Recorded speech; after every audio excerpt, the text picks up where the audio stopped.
Good afternoon. I'm Dennis Galucki. Welcome to the 517th Imagine Greater Buffalo program and our 139th YouTube Imagine Buffalo program, hosted by our wonderful Buffalo and Erie County Public Library. Thanks for joining us today. Before we get started, just a little housekeeping. Everyone watching will be muted and your video turned off.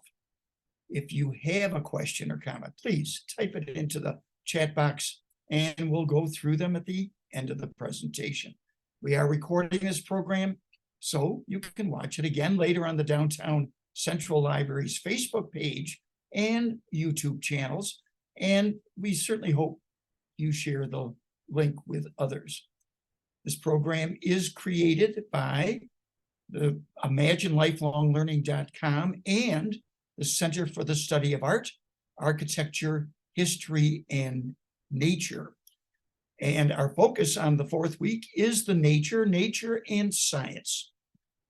So our speaker will do just that. Dr. Phil Stokes is the Executive Director of Penn, Dixie Fossil Park and Nature Reserve, located in Hamburg, New York. Penn Dixie ranked #1 in the U.S. among fossil parks and also the inaugural holder of a Guinness World Record for largest fossil dig. Now, which welcomes, that fossil dig welcomes tens of thousands of visitors each year.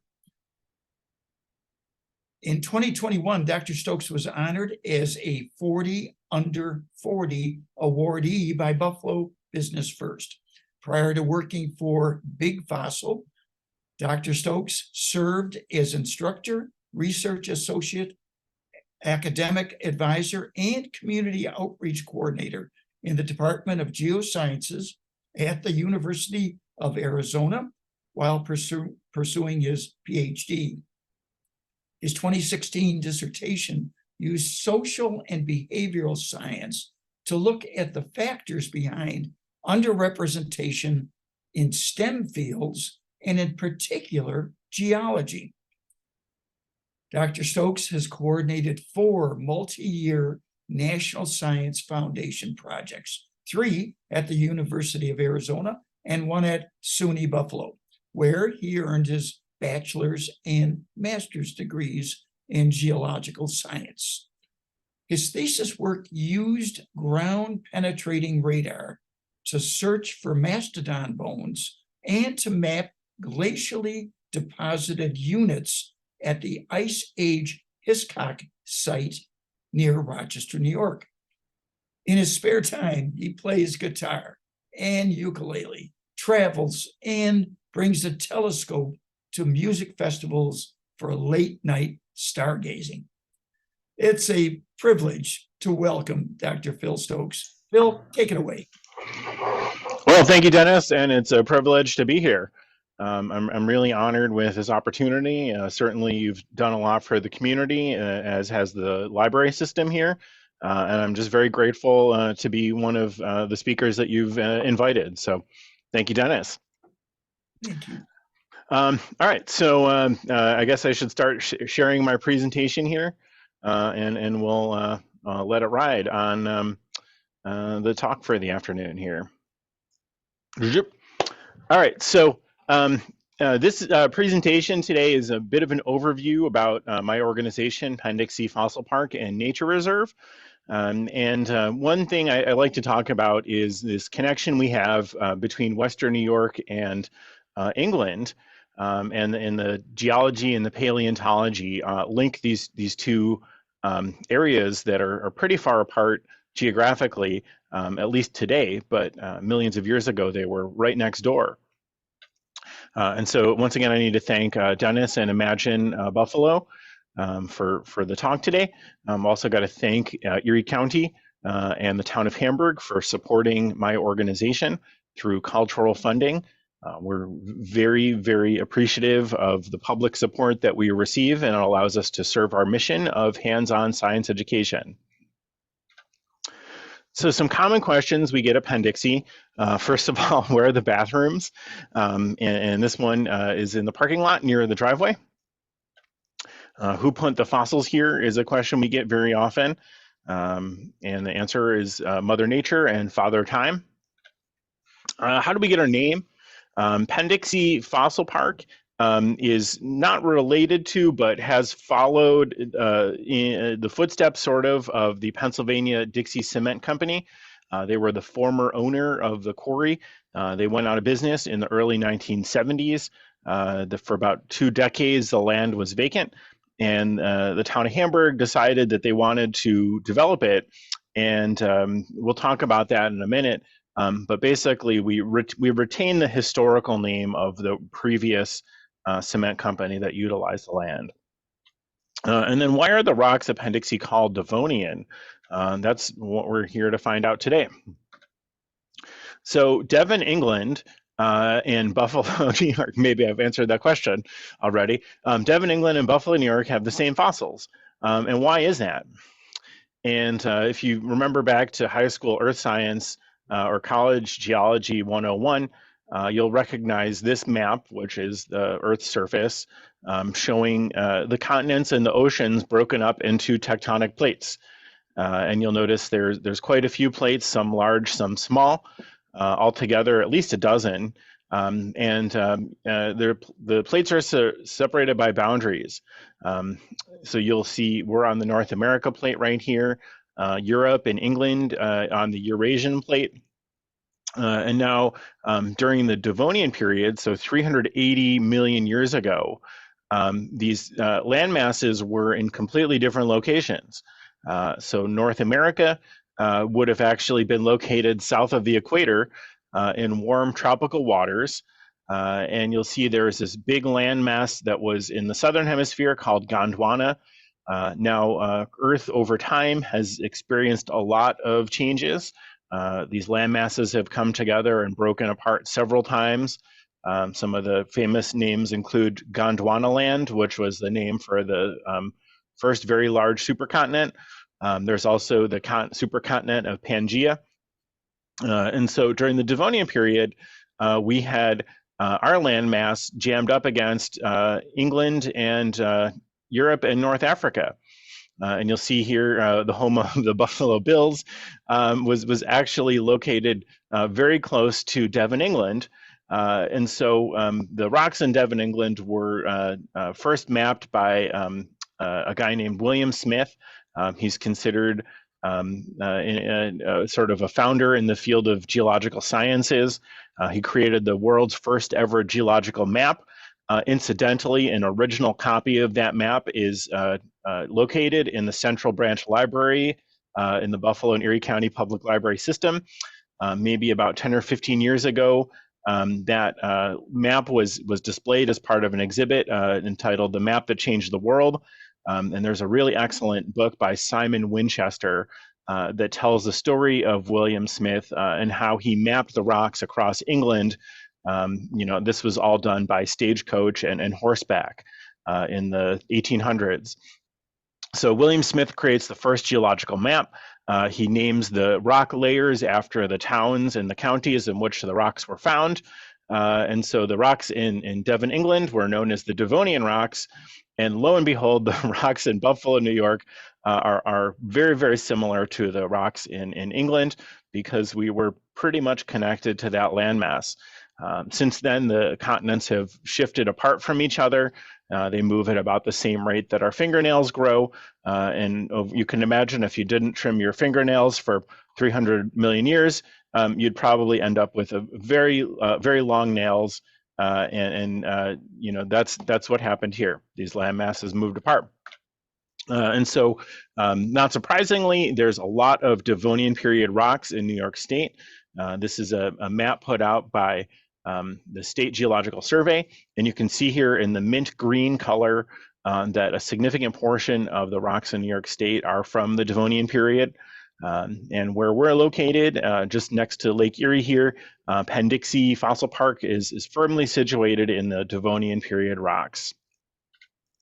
Now, our fossil park, as I mentioned, is a former quarry that was used for cement making. We're located in Hamburg, just off the shore of Lake Erie, and it's a 54-acre parcel. The original quarry was a bit larger than this. However, we're more than happy. We have plenty of fossils here. And our main focus for our programming is on fossil digs. You can see by some of the images, we have folks here digging for fossils. But really, our story is a lot more than that. It's a story of environmental activism and grassroots citizen movements. So in the early 1990s, there was a proposal on the table to turn that former cement quarry into a waste transfer station. And it was a very attractive proposal because, first of all, what do you do with an abandoned quarry? Right, there's not a lot of options. And so, the storage of trash was considered. And you can imagine the people in the neighborhood around there were not happy with that idea. And so they banded together and they were successful in blocking that development. And now what impresses me is these folks they were moms who lived in the neighborhood. They raised their children in that neighborhood. And this was pre-internet. So they ended up going to town hall. They went to libraries to research the local laws. And they did the whole advocacy thing in a time before email and text messages. And here we recognize Eileen Ike, Sheila Kelly, and Liz Gonasaric. They were three of our founders. So they joined forces, actually, right? So the town of Hamburg says, all right, we yield. We won't do the development for the waste transfer, but we need to do something with this abandoned quarry. And so Sheila, Liz, and Eileen joined forces with scientists and fossil collectors who had known about the fossils at Penn Dixie. They had been sneaking in for decades to dig up trilobites, which is our famous fossil, and putting those specimens on display in museums. And so the scientists said, wait a minute, we got to preserve this. This is incredibly valuable for science and for education. The abundance of fossils here is unmatched. And so the scientists joined forces with the citizens from the neighborhood, and they formed the Hamburg Natural History Society in 1993. And then 2 years later, in 1995, the town of Hamburg acquired the former quarry and then donated it to our society for preservation of that resource. So today, we have a lot going on site. We had a very busy summer. This was our 28th season. You can see us here with some of our friends from Explore More, the Ralph C. Wilson Jr. Children's Museum.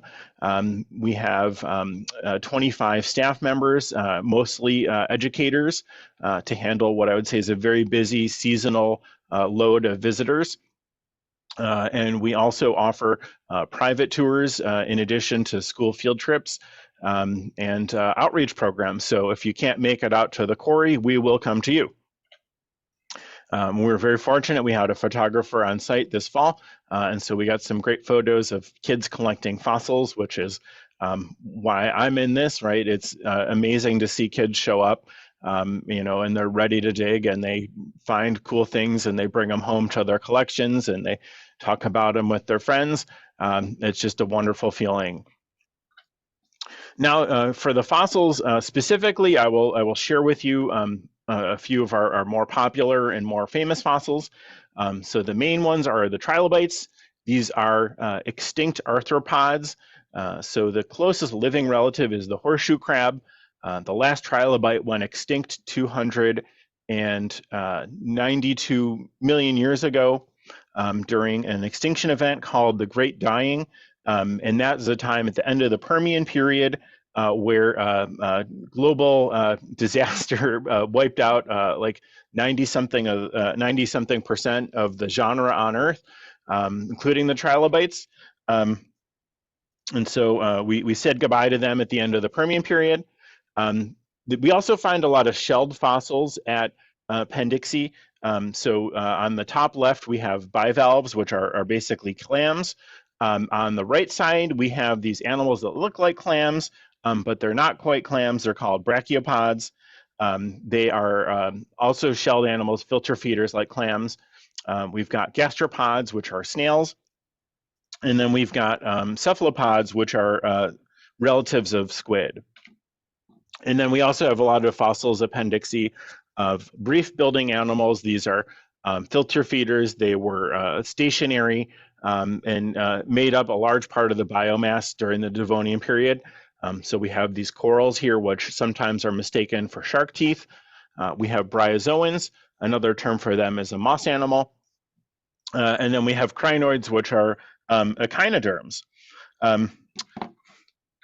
Yeah, so we have, these are what the fossils look like when they are pripped out. And so this involves a process where sand is blasted onto the fossil and essentially cleans them up for preservation. So the brachiopods look really nice.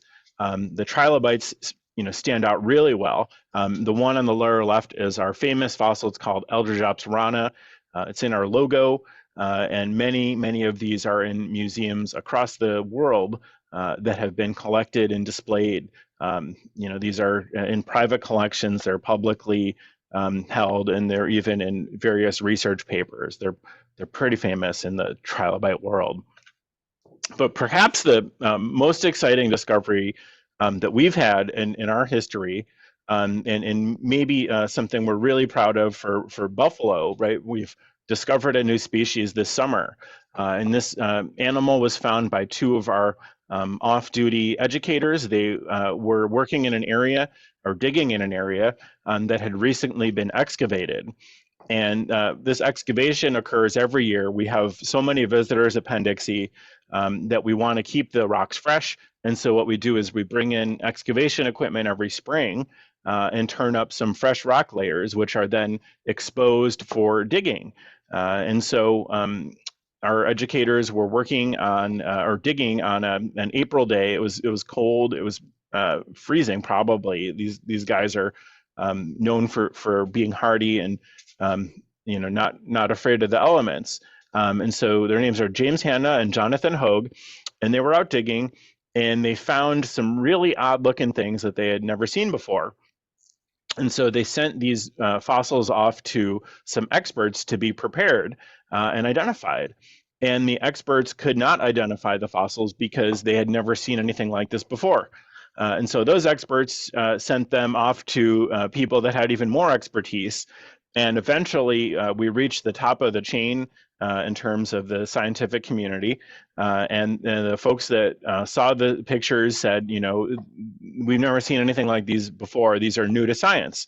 And so the fossils were placed into a group of animals casually known as carpoids. And so a carpoid is a type of primitive echinoderm that first appeared during the Cambrian period, so some 500 million years ago, long before the dinosaurs, when most life was, you'll say on the seafloor. These animals were hanging out alongside the earliest trilobites. And the carpoids are really unique. So they're related to sea stars, to urchins, to crinoids, to sand dollars. And carpoids were an evolutionary dead end. They didn't make it. We don't have them alive today. They're extinct. But what's really neat about them, so they did not have symmetry. And if you look at the sketch in the middle, you'll see that it's an asymmetrical animal. It has a long tail that it would have used to attach to the ocean floor, kind of wiggle around.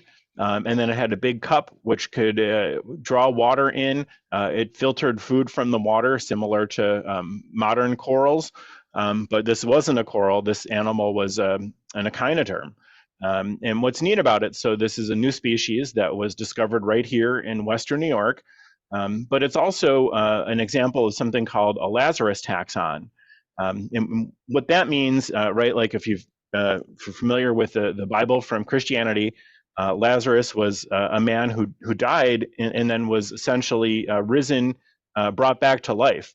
And so we talk about Lazarus taxon as an example of an animal where we think it's extinct, but then we find some evidence of it in the fossil record that brings it back, at least for a period of time. And so the neat thing about these carpoids that were discovered here was that they were previously thought to have gone extinct about 25 million years earlier. And this is an animal that was pretty rare to begin with. If you were to go out during the Devonian times and you know, dig around in the ocean, you might not even find them at all. They were that rare.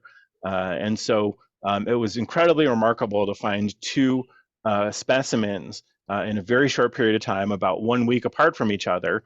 So not only do we have a new species, but we've also shown that this animal hung around, and it hung around in Western New York much, much later than we thought. I do have one quick correction. I said the Permian extinction was 292 million years ago. It was 252 million years ago. And with that note, I want to just talk a little bit about Penn Dixie, sort of what happened here, the fallout. So this summer was phenomenally busy for us. The discovery made headlines locally. I'll point out that we actually beat the Bills. Our headline was bigger than the Bills headline. And so, you know, right, Bills are always the top story around here, except for when you have a fossil discovery. And that story actually made it into 77 newspapers around the country, as well as other media outlets, both nationally and internationally. So we were busy before, but it made it busier for us. On the top right here, this is a graph showing our program revenue history. Now, if you're in the nonprofit world, you know that program revenue is considered sustainable income. So this is admissions, field trips, tours, outreach programming, if you do science nights or special events. And as you can see, we've really grown a lot in the last couple of years. Really, this is wonderful for us because it allows us to hire more staff. It allows us to increase our payroll and our benefits for our employees. And if you've ever worked at a nonprofit, you know that you know, the pay is not comparable to the private sector. And so it's helping us to catch up there. And we've also been able to offer group health insurance and retirement plans to our employees. So it was wonderful. And more importantly, I think for the organization, we've got some really great momentum that's helped us move the organization forward. So right now we have a construction project underway where we're building a new parking lot and an entrance. And this is despite all of the delays and the inflation and everything that every organization has been dealing with. And we're really excited for what the future will bring because we have more announcements in store for future developments at Penn Dixie. So with that, I will finish my presentation here. And Dennis, I am happy to take any questions if there's anything from the audience. Well, Phil, that's a great overview. You covered all the major points. Folks, this is your chance to chat to Dr. Phil Stokes and ask some questions, put them in the chat box, and we'll monitor that. Phil, you raised some interesting points for me. I almost had to laugh a bit when you said, oh, here's a correction. Something was actually 250 million years old ago versus 292 million. And the reason I smiled, to grasp what you're talking about is extremely hard for me. And I can't believe everybody else can figure it out more easily. And the reason I say that, we think in terms of years, decades, hundreds of years. Finally, we turn to millennial, 1,000 years. Christianity 2,000 years ago, ancient times 3,000 years ago, and then you start talking millions. And I think, if I'm not mistaken, we peg the universe someplace at 4 billion years, and we think of life starting on this planet maybe 2 billion years ago. Life in the smallest degree, floating around in the seas. To create the creatures that you have fossils of. So my question is, how do you help people grasp what it is they're looking at in a fossil and its relevance to today when we ourselves are talking about extinctions becoming larger and larger in terms of life as we know it. So or at least the parts of life that are becoming extinct. How do you make that story come alive for people that are at your reserve? Yeah, Dennis, that's a great question. So for our visitors, we have a number of analogies we utilize when we're teaching about geological time. One that works out very easily, and you only need two arms, is you stretch your arms out, and if you can imagine from hand to hand all of geological time, right? All of Earth history, 4.6 billion years. So over here, let's just say is time zero on the left, and over here, the very tip of my fingers is present time. This is really wild, but most of what we imagine has happened, in Earth's history is from like here on, right? So dinosaurs appear here, like somewhere in my finger, and then human activity is at the very tip of the finger, like a fingernail trimming's worth, right? That's human time, right? So most of geological time has lapsed, and we don't know what happened, right? It was early Earth where the planet was in a molten state for a long time, and then once it started to cool, like primitive life was just about all that we know existed, right? And so we have these analogies. You can also use like a football field or a piece of string or rope. The message that I like to convey is something that is maybe more philosophical, and that's that life is short and fragile, right? And we find these animals that lived at Penn, Dixie and lived in our area, and they're extinct now, and it's just a reminder that nothing is permanent here, and for me, it's some moments of self-reflection have really helped to motivate me, with my career and with my personal life and everything. Just knowing that, there's this impermanence about everything on our planet. Very, very good. Let's see. Maureen, do we have some questions from the audience? We do have one, and it's what events caused the extinction of the trilobites and the carpoids? Ooh, those are good questions. So the general answer is abrupt climate change, right? So kind of like what we're dealing with presently, where temperatures are rising very quickly and environments are changing. You can see that with animals and in particular birds that have adjusted their historical ranges. But in the past, the animals like trilobites, dinosaurs, and everything, they suffered from abrupt climate change. And they're living in environments where there's an established food chain, and it does not take much to alter that. And so the extinction event that took out the dinosaurs was triggered by an asteroid impact. The extinction event that wiped out the trilobites was most likely multiple causes, but essentially it triggered a change in the atmospheric conditions. And so the species that were alive at the time just simply were not adapted for those environments. That's all I have, Dennis. Bill, let's continue the relevance. So, how do you imagine the best way? You're getting global recognition, and I dare say it may be that many people in our own backyard don't know you exist. What efforts are you making? You mentioned Explore More. That's a great treasure and resource right at Canal Side.